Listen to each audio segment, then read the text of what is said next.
আরবি নতুন বছরের ছুটির অপেক্ষায় রয়েছেন ওমানের প্রবাসী ও সাধারণ কর্মীরা। এ নিয়ে দেশটির প্রথম সারি গণমাধ্যমে প্রকাশিত খবরে বলা হচ্ছে, আগামী 7ই জুলাই অর্থাৎ রোববার সরকারি ছুটি ঘোষণা করা হতে পারে। যদিও আকাশে পবিত্র মহররম মাসের চাঁদ দেখা বিবেচনায় নতুন বছরের বিষয়টি নিশ্চিত হওয়া যাবে। সাধারণত প্রতিবারই আরবি নতুন বছর উপলক্ষে ওমানের সরকারি ছুটি ঘোষণা করা হয়। এ সময় বাংলাদেশ সহ বিশ্বের মুসলিম নেতাদের সাথে শুভেচ্ছা বিনিময় করেন সুলতান হাইথাম বিন তারেক। হিজরি সনের সঙ্গে মুসলিম উম্মার তাহজিব তমুদ্দনও ঐতিহ্যগতভাবে সম্পৃক্ত।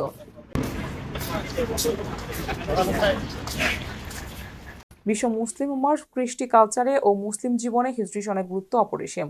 ইসলামের ইতিহাসে কতগুলো উল্লেখযোগ্য স্মৃতির সম্মানার্থে ইসলামী বর্ষপঞ্জির প্রথম মাসকে মহরম বা সম্মানিত বলে আখ্যায়িত করা হয়েছে।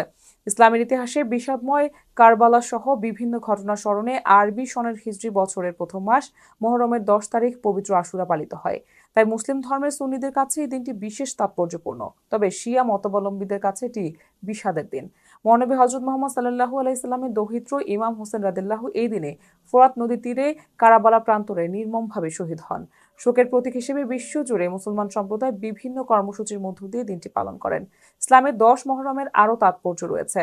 অনেকেই মহান আল্লাহর নৈকট্য লাভের জন্য এ রাতে নফল নামাজ আদায় ও পরের দিন রোজা পালন করে থাকেন।